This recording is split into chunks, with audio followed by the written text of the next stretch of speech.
마가 5장 오늘 본문은 35절부터 43절인데 내용은 21절부터 지난주에 다뤘던 내용하고 연결되는 크게 한 문단으로 보면 좋겠습니다. 우리가 봉독하기는 35절부터 43절까지 교도록 하겠습니다. 피아노 쪽에 계신 분들부터 마가복음 5장 35절부터 43절까지 시작. 아직 예수께서 말씀하실 때에 회당장의 집에서 사람들이 와서 회당장에게 이르되 당신의 딸이 죽었나이다. 어찌하여 선생을 더 괴롭게 하나이까? 예수께서 하지 말고 회당장에게 이르시되 두려워하지 말고 믿기만하라 하시고 베드로와 야고보의 형제 요한에 아무도 따라오는 허락하지 아니하시고 회당장의 집에 함께 가자 떠드는 것과 사람들이 울며 시기 통곡하는 것이고 저가 그들에게 이르시되 너희가 어찌하여 떠드는 것이냐 이 아이가 죽은 것이 아니라 잔다 하시니 그들이 믿더라. 예수께서 그들을 다 내보내신 후에 아이의 부모와 또 자기와 함께한 자들을 보내시고 아이 두 곳에 들어가사 그 아이의 손을 잡고 이르시되 너희가 먹는지 그는 곧 내가 너에게 말하노니 소녀야 일어나라 하심이라. 소녀가 곧 일어나서 걸으니 나이가 12살이라. 사람들이 곧 크게 놀라고 같이 읽습니다. 예수께서 이 일을 아무도 알지 못하게 하라고 그들을 많이 경계하시고 이에 소녀에게 먹을 것을 주라 하시니라. 아멘.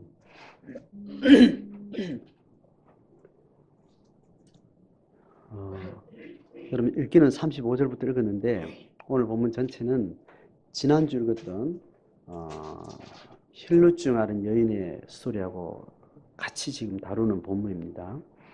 마가가 기록하기를 한 사건 안에 이 두 가지 사건을 한 이야기 안에 지금 넣고 뭔가 중요한 메시지를 집중해서 이제 기록을 하고 있습니다.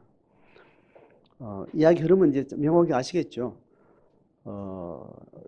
데가볼리 이방 지역을 갔다가 다시 갈릴리 유대 지역으로 예수님 오셨습니다. 오셔가지고 처음 만난 사람이 회당장 야이로라는 사람이 자기 집에 딸이 있는데 몇 살이라고요? 12살 딸이 있는데 거의 죽을 지경이 된 겁니다. 그래서 병을 어떻게 감당할 수 없어서 예수님 오셔서 치유해 달라고 이제 청을 하게 돼요. 그래서 이제 가는 중에 지난주 도중에 만났던 혈루증 앓은 여인의 치유 사건이 지난주 이야기입니다. 그래서 그 치유의 이야기가 예수님께서 마지막 말 따라 너희 믿음이 너를 구원하였으니 평안히 가라. 너희 병에서 놓여 건강할지어다. 이 말씀하는 중에 회당장의 집에서 사람이 온 겁니다. 그 회당장을 보고 당신 딸이 벌써 죽었다. 더 이상 예수님을 모시고 와서 더 힘들게 할 필요가 없습니다. 그 이야기를 이제 35절에 시작을 합니다. 자, 그것을 예수님께서 들으시고 회당장이 말하기를 뭐라고 했습니까? 직접 합법으로 36절에 뭐라고 얘기해요? 두려워하지 말고 믿기만 하라. 자, 그렇게 말하고 나서 이제 예수님이 12제자와 함께 대동을 했지 않습니까? 그리고 군중들이 지금 많이 지금 따라가고 있는 상황인데 12제자 중에 베드로, 야고보, 요한 3명만 데리고 이제 회당장 집으로 이제 갔어요. 가니까 이미 아이가 죽었고 이제 울음바다가 된 겁니다. 이제 고가는 절차 이미 들어간 거예요. 아이가 죽은 것이 확실해져서. 그래서 심히 통곡함을 보고 예수님께서 하시는 말씀이 뭐라고요? 39절에 너희가 어찌하여 떠들며 우느냐. 떠들며 운다는 말이, 떠든다는 말은 고가는 어떤 이 상가집의 절차에 어떤 그런 내용을 막 말로 떠들었다는 그런 표현이 아닙니다. 자, 이 아이가 어떻다고요? 죽은 것이 아니고 잔다라고 선언하는 겁니다. 그래서 이제 예수님이 그 이야기를 하니까 사람들이 비웃죠. 뭐 치유의 능력은 알지만 이미 죽은 사람의 목숨 앞에 죽은 사실을 그대로 말하지 않고 잔다라고 말하니까 이제 비웃었다 그랬습니다. 그래서 아이들의 부모 또 예수님과 함께한 세 제자 베드로, 야고보, 요한을 데리고 이제 안에 들어간 거예요. 들어가서 41절에 그 아이의 손을 딱 잡았어요. 잡고 달리다굼은 아람어입니다. 다시 말하면 히브리어예요. 히브리어로 이제 달리다굼 했다라고. 지금 예수님의 말이나 이 사람들의 말이 다 아람어를 쓰고 있습니다. 아람어를 쓰고 있는 거를 지금 헬라어로 마가가 기록을 하고 있는 거예요. 그러니까 헬라어 말을 하다가 요 말만 달리다굼이라고 말한 게 아니고 지금 마가가 원래 아람어의 말 그대로 그 선언의 내용을 그대로 아람어를 따와서 달리다굼이라고 이렇게 기록을 하는 겁니다. 번역하면 내가 너에게 말하노니 소녀야 일어나라. 그냥 일상적인 이야기를 이제 자는 아이한테 말하듯이 했어요. 그러니까 어떻게 된 거예요? 일어나서 걸었다 했습니다.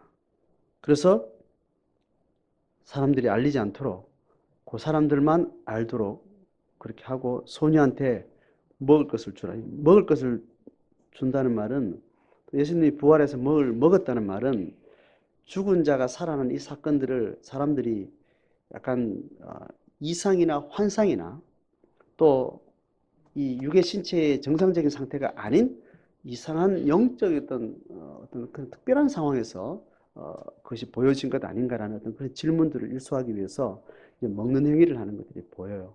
어떤 그런 차원에서 소녀에게 먹을 것을 주라고 이제 이야기를 했습니다. 자, 이 스토리 자체는 아주 단순하고 심플한 예수님의 여러 기적 중에 하나예요.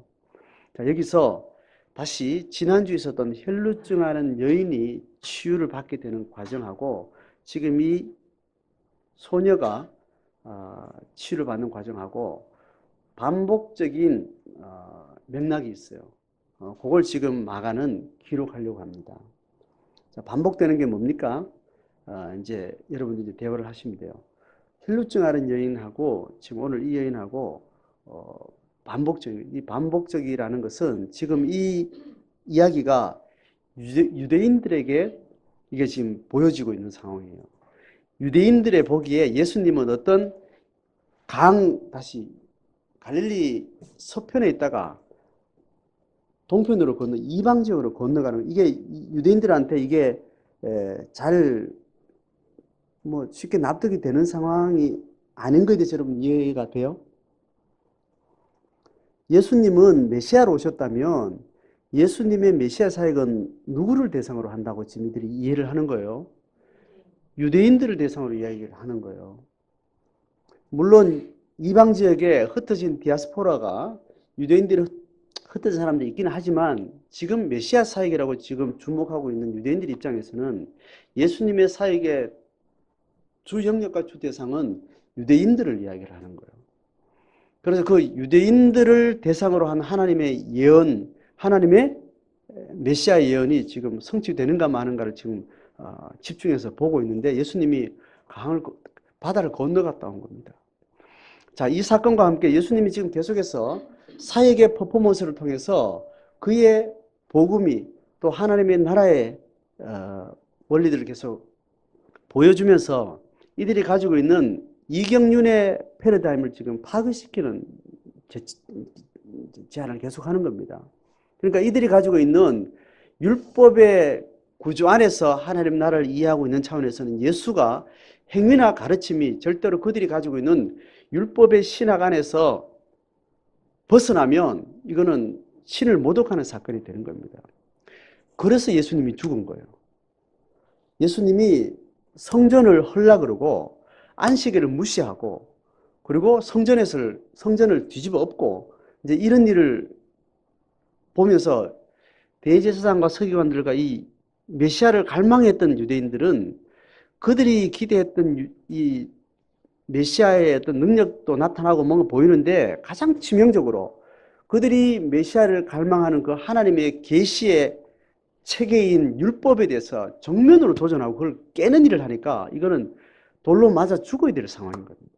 그래서 양극단이 동시에 나타나는 겁니다. 예수님은 율법을 완성한다 그러기도 하고 율법을 폐한다라고도 말을 하는 겁니다.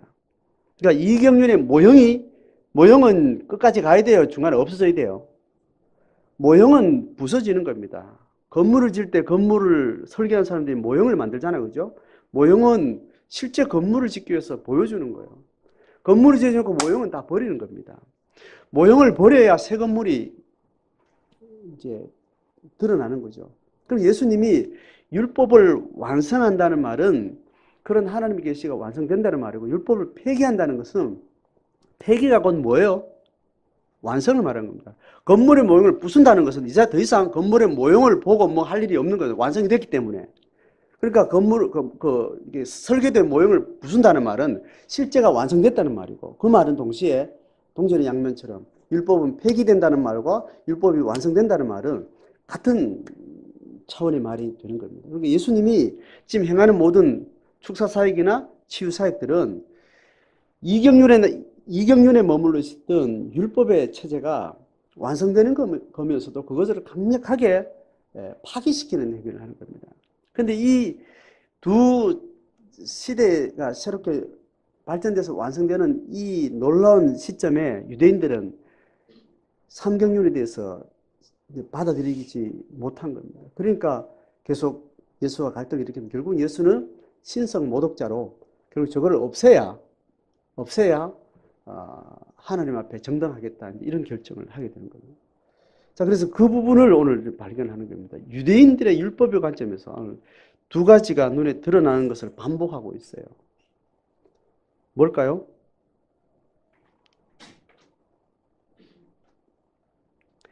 이경륜의 시작을 시내산에서 시작했고요. 삼경륜의 시작을 산상에서 시작했어요. 12제자와 함께.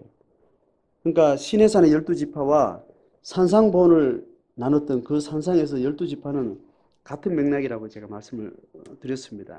그런 차원에서 혈루증 앓은 여인 스토리에서 두 가지 사건, 두 가지 포인트, 그리고 오늘 야이로의 딸의 사건에서 두 가지 포인트를 우리는 짚어야 돼요.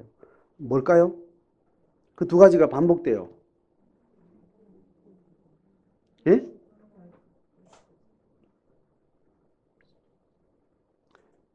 12라는 숫자. 동시에 나오죠. 그죠?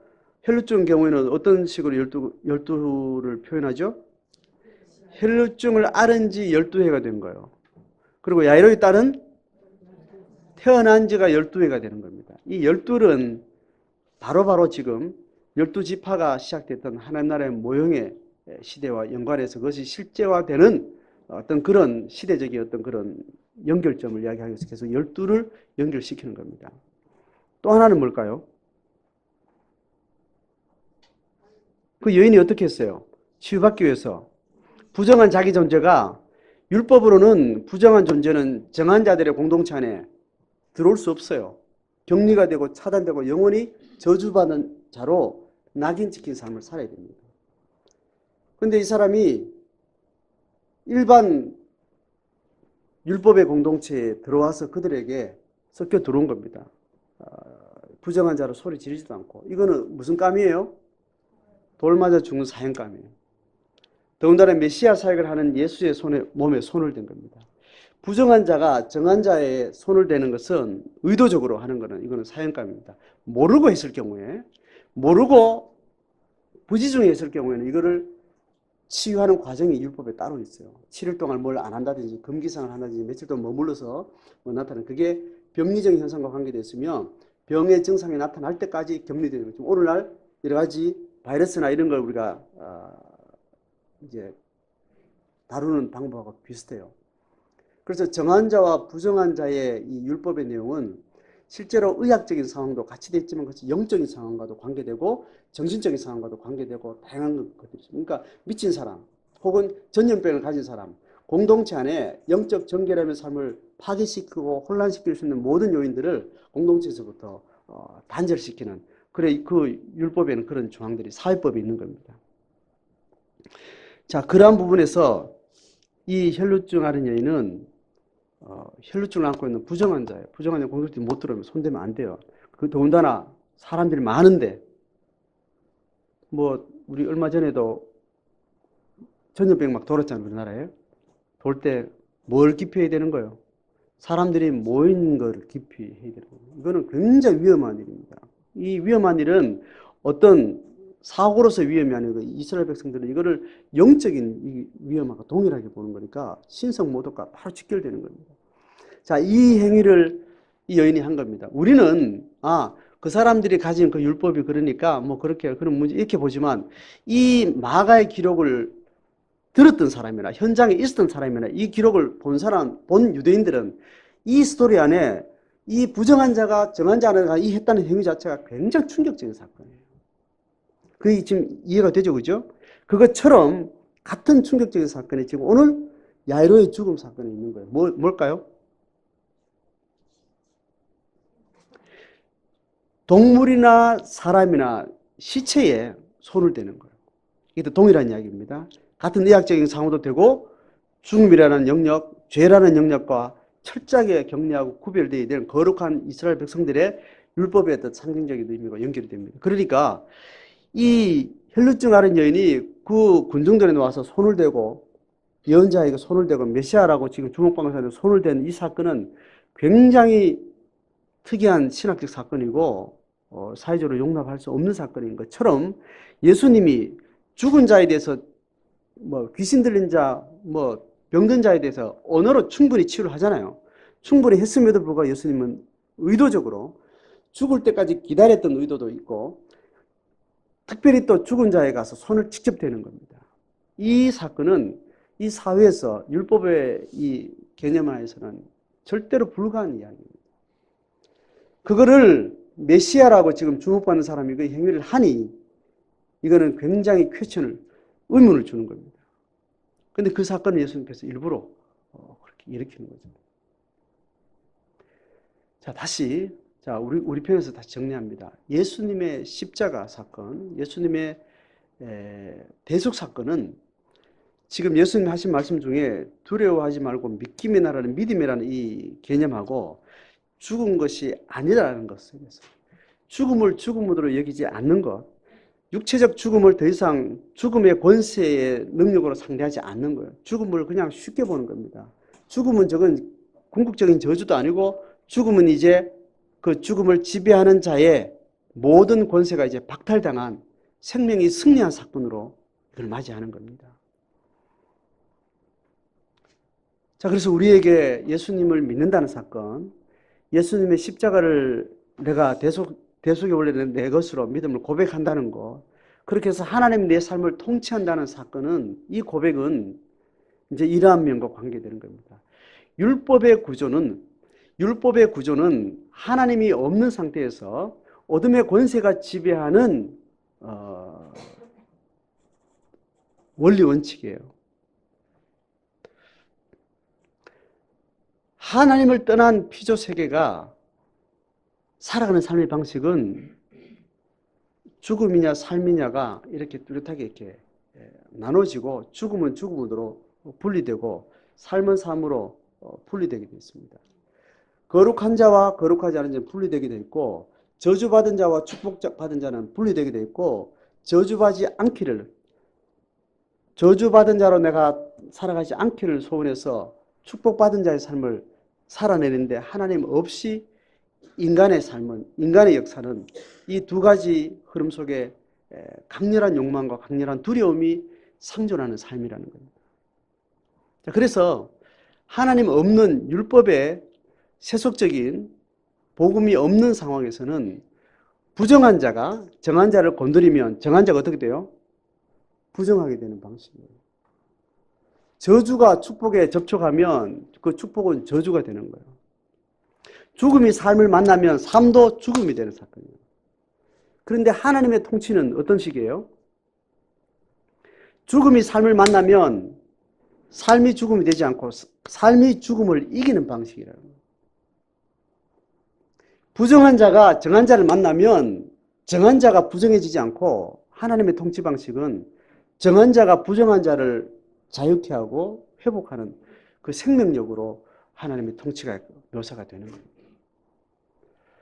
자, 이 뚜렷한 시대 구분이 여러분 이해가 되죠? 그래서 예수 그리스도의 복음이라는 거, 십자가의 사건은 우리가 영적으로 하나님 앞에 거듭나는 그 문제에서 출발해서 영적인 생명이 우리 것으로 회복됨을 통해서 우리의 모든 혼적인 영역, 육적인 영역이 이르기까지 예수의 생명으로 모든 부정한 것이 정한 것으로 새롭게 태어나는 거예요. 자, 그것이 하나님의 통치하는 영역이에요. 그래서 복음은 유대인들의 이경륜의 모형에서 결국은 본체인 이방인들 에게서 찾아가는 거예요. 그래서 정한 자가 정한 영역에서 부정한 영역으로 찾아들어가서 점점 정한 영역이 확장되어 가는 겁니다. 율법의 구조에서는 이 정함을 디펜스하고 보호하고 지켜내기 위해서 혈안이 되어 있지만 하나님의 나라의 본질적인 생명력은 이제 이방을 향해서 그 생명력이 점점 확장되어 나가는, 부정한 자를 만나면 부정한 자를 계속 정화시켜 나가는, 정한 자로 복음을 계속해서 그 생명력을 확장해 나가는 것이 하나님의 나라요. 그 하나님의 나라의 시대를 연 영적 주체가 그리스도라는 것을, 그것을 메시아라고 이야기를 하는 겁니다.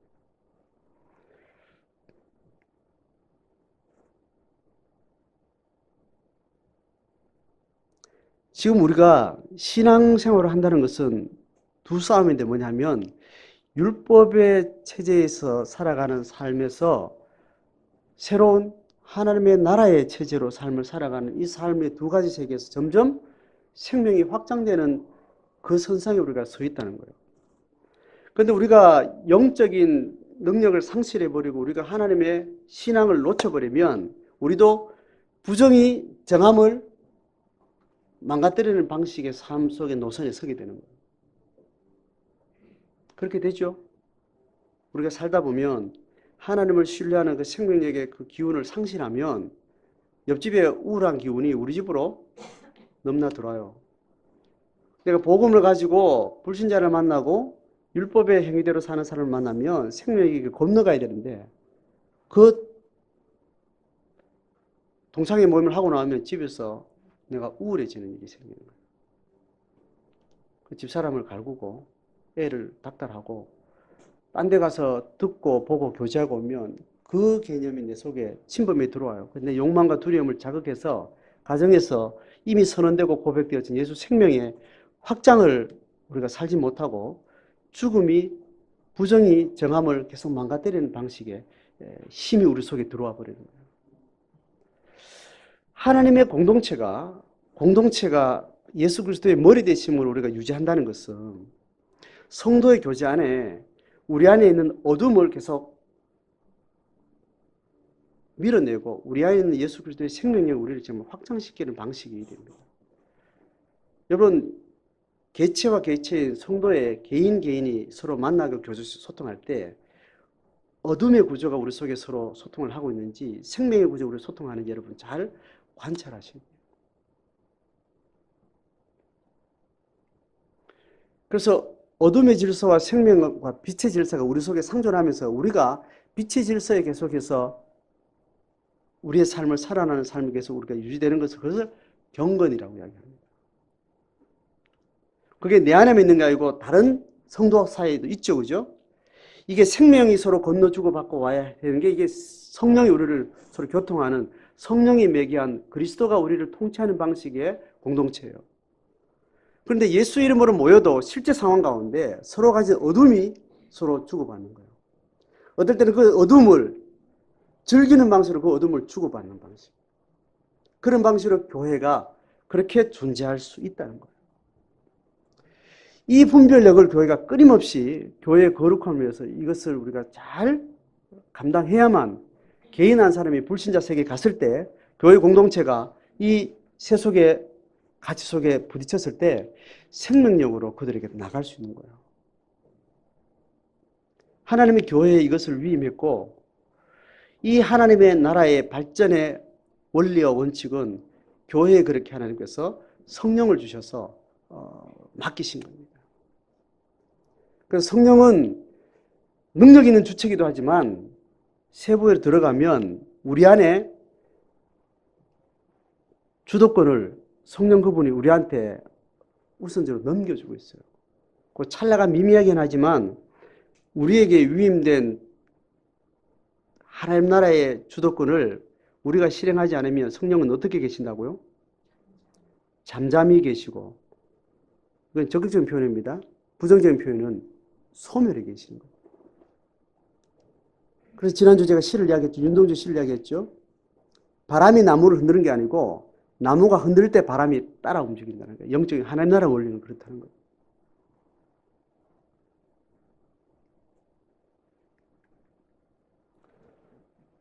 자, 우리의 공동체가 율법의 구절을 넘어서는 생명의 원리대로 우리가 개인경건이 되어야 되고, 개인경건은 공동체 관계 안에서 그것이 검증되고 점검되어져야 돼요. 자, 여기서 교회가 교회인 방식입니다. 예수 그리스도가 우리의 머리 되셨다는 것은 우리가 고백하는 예수 그리스도로 인해서 우리 안에 어둠을 주지 않고 주고받지 않고 생명을 주고받는 관계가 되어야 됩니다. 그래서 우리가 대화를, 성도와 대화를 하고 교제를 하고 나중에 집에 가서 묵상을 해보셔야 돼요. 묵상을 하시면 내 안에 들어오는 감정이나 내 안에 들어오는 판단들이 있습니다. 지체를 통해서 들은 정보가 있어요. 그 사람의 정보든지 나를 향한 정보, 누구의 정보가 들어왔을 때 그 정보가 내게 어떻게 인식되어지는지, 영적으로 걸러지는지. 뭐 동창회 갔을 때가 똑같아요. 동창회. 그 친구는 똑같이 고등학교 졸업했는데 좋은 대학 갔어요. 어떻게 뭐 애를 안 썼는데도 누굴 배우자를 만나 결혼을 했는데 대박난 집안하고 결혼한 거예요. 나는 똑같이 키웠고 비슷한 상황을 키웠는데 나는 그렇지 않아. 그런 정보가 들어왔는데 내한테 어떤 감정을 줍니다. 또 어떤 판단을 줘요. 어떤 행동을 하게 합니다. 그래서 내 애를 어떤 식으로 뭔가를 또 하려고 어떤 행위를 하게 만들어요. 그 속에 생명이 주고받아지는 건가? 안 그래요. 당연히 너무 그렇지 않은 것 같으면 어두운 기운이 우리가 이제 일단 정보를 듣죠. 들으면 그것을 영적으로 그것을 해석해내고 그것을 영적인 분명한 가치 기준으로 그걸 걸러내고 그가 가지고 있는 허구가 뭔가. 좋은 대학 들어갔지만 좋은 데 결혼했지만 곧 재앙이 그 삶 가운데 반드시 드릴 텐데 그 재앙이 왔을 때 내가 어떻게 복음을 말해줄 수 있을까? 그것이 우리 속에 그려지지 않고 그가 만난 좋은 대학, 좋은 취업, 좋은 결혼 그런 조건들이 나를 우울하게 만드는 거예요. 제가 실제적인 상황을 지금 디테일하게 지금 한번 예로 든 겁니다. 이런 경우가 성도와 성도 사이도 있다는 거예요. 불신자하고 사이는 그럴 수 있다 치자. 그것도 교회는 경계하고 있는데 교회와 교회 안에서 성도와 성도 사이에서 이러한 기운들이 주고받는 거예요. 목사가 목사를 만나면요. 너 교인들 몇 명이니? 교회 재정이 얼마나 늘었니? 교회가 얼마나 좋은 사건이 일어났니? 그 일로 인해서 우울해지는 사건이 있다니까요. 이해되죠? 그죠? 성도들도 개인사나 가정사를 들을 때 그렇게 들어오는 거예요. 그래서 교회가 친구 교회가 어려움도 없고 고난받고 하면 마음이 편안해지는 경향이 있습니다. 이해돼요? 어떤 교회가 건축했는데 좋은 일만 있었는데 그 뒤에 또 안 좋은 일도 있더라. 그 일에 대한 마음이 편안해져요. 좋은 일만 있으면 사촌이 논을 사면 배가 아프고 나는 지금 뭐 하고 있는 거냐 비교하는 사탄이 그렇게 우리에게 들어와요. 제 경험을 생각하면 그런 방식으로 하나님 내게 많은 위로를 줄 때 있었어요. 실제로.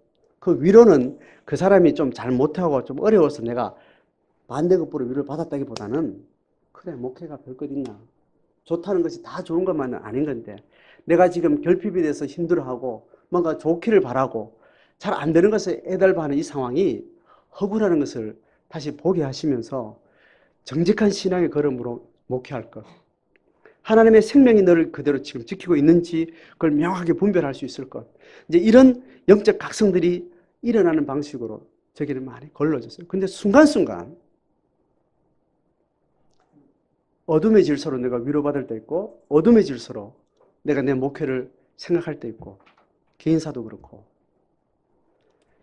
이것은 교회가 문제를 삼으셔야 된다고. 주제로 삼으셔야 된다는 거예요. 목사님 목회자 모임에 갔다 왔으면 목사님 가서 어떤 마음 드셨는지 어떤 이야기를 듣고 어떤 기분이 드셨는지, 그게 영적인 합당한 좋은 교제가 됐는지, 아니면 어둠의 권세에 또 틈을 내주고 왔었는지, 그래 갔다 와서 영적으로 살아나는 기운이 있는지, 아니면 갔다 와서 영적으로 더 침체되고 욕망이나 두려움이 목회자 깊은 내면 안에 다시 움직여 있지 않은지, 그게 이 영적 주제가 돼야 돼요, 교회가. 그래서 목회자가 목회자 모임 가면 다 좋은 것처럼 여러분 보이죠, 그죠? 저도 그런 것처럼 말하기도 하고 뭐 하지만, 많은 영적인 상황들은, 어둠의 싸움들은 물밑에서 일어나는 거죠. 여러분, 이건 다시 여러분의 삶의 과제로 가져가셔야 돼요. 여러분 삶의 과제로 가져가셔야 돼요.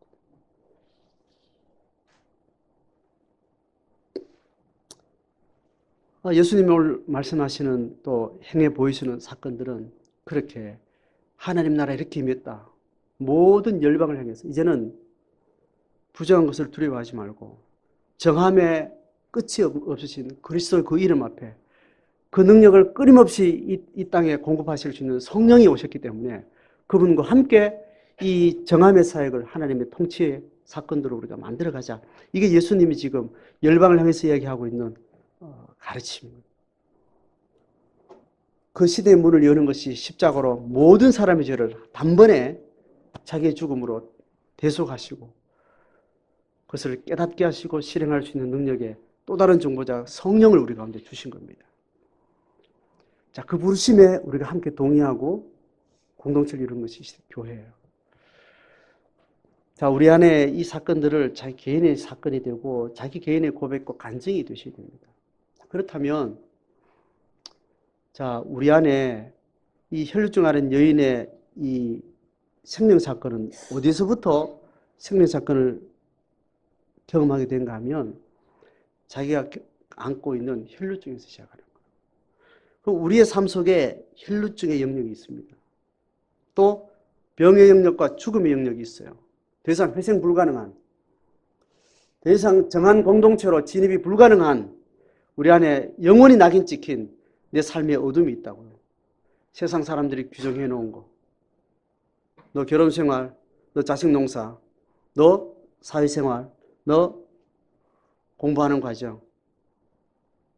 더 이상 다시 돌이킬 수 없는 실패와 저주로 낙인 찍힌 내 삶의 이 혈루증의 12년, 이라는 것들이 우리 속에 있다고요. 예수 그리스도도 구원해 주지 못하는 나로 나를 좌절케 하고 더 이상 일어서지 못하게 하는 혈루병과 같은 그런 영역이 우리 속에 있어요.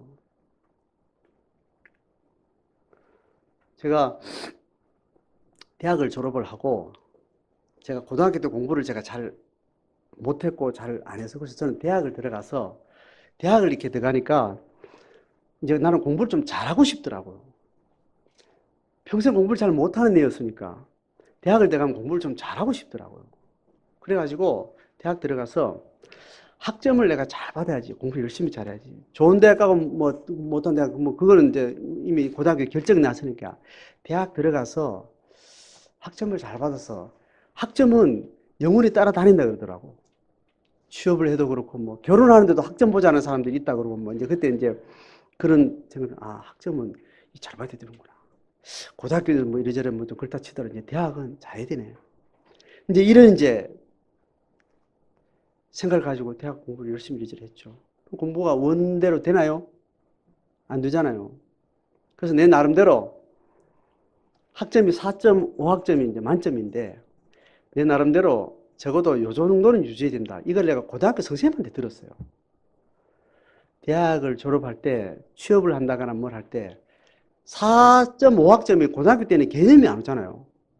고등학교 때까지는 70점, 70점, 80점 그 나름대로 그렇게 하면 이건 괜찮은 성적. 그래도 체면 유지는 한 성적. 이거는 남한테 보이면 부끄러운 성적 수준이 나름대로 이렇게 설정이 되어 있다고 그죠.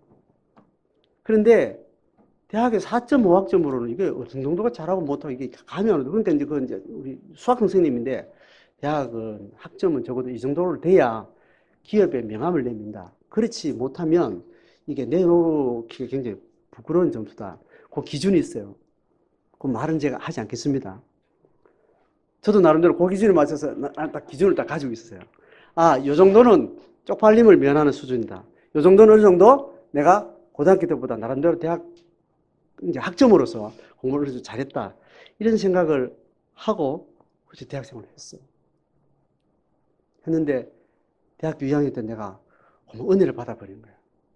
하나님을 너무 많이 받아가지고 대학생활에 대한 개념이 다시 바뀐 거예요. 대학은 공부하러 오는 게 아니고 학점 관리해서 내 생생을 준비하는 게 아니고 복음 전도하는 하러 우리가 부름받았다. 이렇게 내가 생각을 은혜를 받고 바꾸게 된 거예요. 그러니까 학점 관리하는 것보다 뭘 신경 쓰는가 하면 선교단체에 이제 사역하는 데 내가 주력을 하게 된 겁니다. 뭐 핑계대라고 그런 건 아닙니다, 절대로. 사실 상황이 그래 됐다는 거예요. 그래 돼서 어쨌든 열심히 학생운동하고 그렇게 이거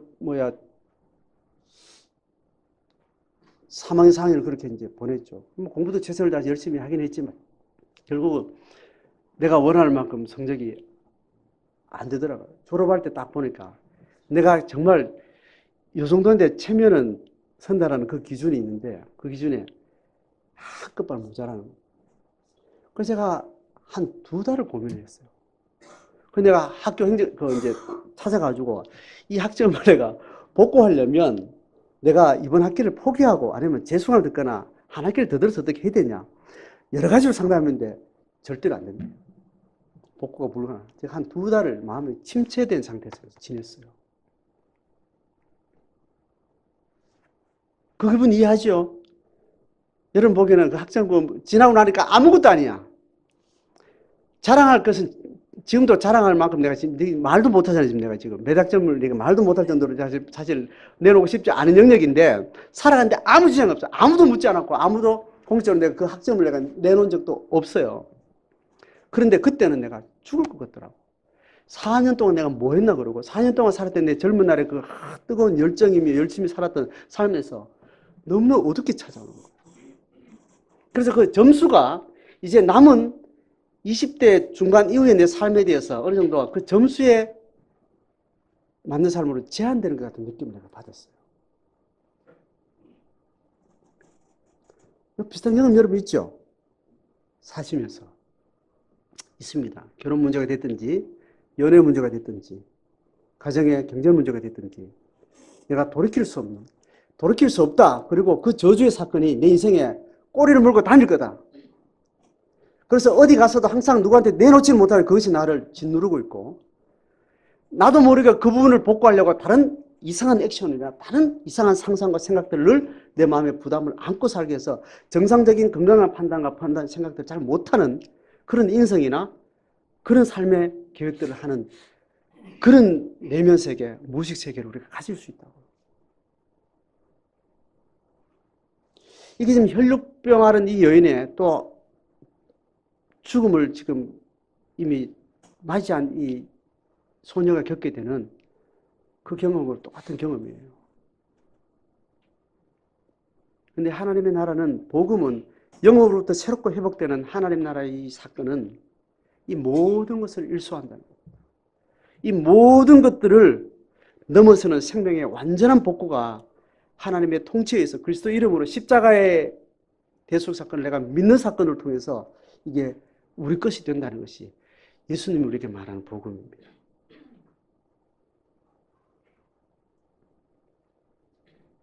그래서 내가 아무래도 내가 신앙 안에 살았기 때문에 그것이 주는 우울감이나 불안함 이것이 전혀 내 삶 속에 어떤 식으로 내 속에 작동하지 않았습니다. 물론 그와 유사한 많은 사건들이 결혼 사건, 뭐 경제적인 것, 자녀 키우는 것, 뭐 부모 관계 이런 모든 사건들이 매번 내 삶 속에 있었지만 복음 안에 있었기 때문에 그것이 전혀 내 삶 속에 악영향을 주거나 좌절이 되거나 역기능적인 내 인격으로 나타나거나 삶의 부정적인 판단이나 오판을 하게 되거나 그렇지 않은 삶으로 지금까지 온 것 같아요. 여러분 어떠시냐고. 지금 맞이하고 있는 나의 혈루병과 같은 이걸 극복하려고 나가면 돌 맞아 죽을 수밖에 없는 더 이상 구제불능한 더 이상 정한 영역으로 정함의 공동체로 내가 더 이상 진입 불가한 부정의 존재로서 낙인 찍힌 삶으로 내 인생이 종친다는 그런 의식으로 내 삶에 붙들고 있는 내 의식들, 그런 개념들, 그걸 나를 판단할 뿐보다 그 잣대나 그 개념으로 타자를 보고 내 미래를 보고 시대를 보는 그런 것들이 이렇게 있다고요. 그런 사람은 일반적으로 다 그렇죠. 정함과 부정에 대해 반응이 뚜렷해요. 대학 간 친구가 못 친구하고 반응이 뚜렷하다고. 내가 만족한 배우자를 만나냐 그렇지 않으면 뚜렷해져요. 희비가 뚜렷해진다고요. 근데 하나님 나라는 율법 시대가 가져주는 정함의 상태나 부정함의 상태는 피장파장 50부 100부라고 해요. 넘어서는 겁니다. 2달란트를 주든지 5달란트 주든지 세상 사람들은 율법 패러다임으로는 그것이 천국과 지옥을 가르는 기준이 되지만 그 갭이 되지만 하나님의 복음 앞에는 하나님이 맡기신 분량일 뿐인 겁니다. 잠시 땅 따먹게 하다가 저녁 때문에 집에 가게 되는 그런 삶의 한 과정일 뿐이라는 거예요. 1달란트, 2달란트, 5달란트는 내 삶에 아무 영향도 주지 못하는 사건들이 된다는 겁니다. 여러분, 우리가 안고 있는 삶의 무의식 속에, 의식 속에 저주라고 생각하는 영역이 있죠. 부정하다. 그게 율법의 기준이 됐든지, 종교적 기준이 됐든지, 사회적 기준이 됐든지, 물질적 기준이 됐든지, 관계적인 어떤 상황이든지, 그런 기준들은 하나님의 나라에서 다 평지가 되는 거예요. 높은 산이 낮아지고 골짜기에 메워지는 이 구약의 예언이 모든 세상의 천국과 지옥, 축복과 저주, 행불행의 모든 조건들이 복음 안에서는 다 하나가 되어버려요. 육신의 죽음조차도 절대로 우리의 구렁텅이 될 수 없고 단절이 될 수 없고 죽음도 잔다라고 표현하는 겁니다. 어떠한 어둠의 권세도 생명으로 해석해내고 생명으로 보고 죽음의 강을 두려움 없이 건너고 죽음 앞에 우리는 떳떳하게 우리가 고백하는 것들을 끌고 가면서 죽음이 오면 죽음을 맞이하는 거예요. 돌 맞을 것 같으면 돌 맞을 것 맞이하는 겁니다. 그렇게 그 죽음의 강을 건너는 그 발걸음을 성령은 우리에게 요구합니다. 자, 다시 시의 이미지로 돌아갑니다. 바람을 일으키는 나무에 춤추는 사건은 뭐냐 하면 야이로가 용기를 가지고 예수 그리스도의 생명과 능력을 보고 돌 맞을 각오를 하고 손대로 들어가는 거예요. 예수님은 죽음의 일상 속에 죽음에 손을 대면서 군중석 그냥 버젓이 있는 것은 그것은 완전히 율법을 파괴하는 거, 메시아의 자격이 없는 이 개념의 수에서 그냥 죽음에 손을 대고 들어가는 겁니다. 그래서 죽음이 나를 엄습하는 것이 아니고 내 생명이 죽음을 회복하는 그 능력으로 건너가는 사건을 우리가 주체적으로 하는 겁니다.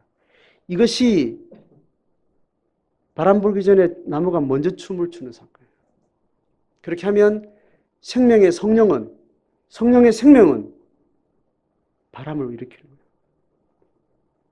내 삶의 영역뿐만 아니라 다른 지체들에게 넘어가고 그 공동체는 또 다른 불신자 세계 속에 이 지역 사회 안에 이 어둠의 역사 속에 그 빛된 생명력으로 나타나게 되는 겁니다. 이 하나님의 나라의 역사에 하나님 우리를 초청했고 교회를 하나님께서 그렇게 쓰시기로 한 거죠. 우금된 공동체 건축을 완성하고 또 지어지는 과정 안에 우리가 그 과정이 언제 될지 모르고 누가 또 그걸 쓸지는 모르지만 우리는 그 운동에 부름받은 자로서 지금 우리가 뭘 할 수 있을까를 결정해 나가는 매 순간순간들이 축적되고 그것이 연장되어서 하나님의 사건의 역사들을 만들고 한 세대를 그렇게 채워가고 그렇게 열심히 달렸던 세대는 또 다음 세대에 영향을 주게 되고 그렇게 열심히 하나님 나라의 사건들을 만들어간 공동체나 그 지역은 또 그렇게 또 다른 지역으로 이렇게 확장돼 가는 거죠. 공간적인 확장이 됐든지 시간적 확장이 됐든지 하나님의 각자의 삶에 부르면서 오늘 내 속에서 그렇게 하나님 나라를 살아내는 싸움을 우리에게 요구하고 있습니다. 자, 그것이 여러분의 삶의 간증이 되고 공동체의 사역의 중심이 되고 시간이 지나고 나서 하나님께서 그 생명력이 어떻게 옮겨가고 전이 되어지고 확장되어가는 그 증거들도 우리가 보고 후손들이 보고 밖에서 보게 되는 거죠. 한 주간 동안 이 말씀을 여러분 묵상하신다면 내 삶을 붙들고 있는 이 죽음의 권세는 도대체 뭔가?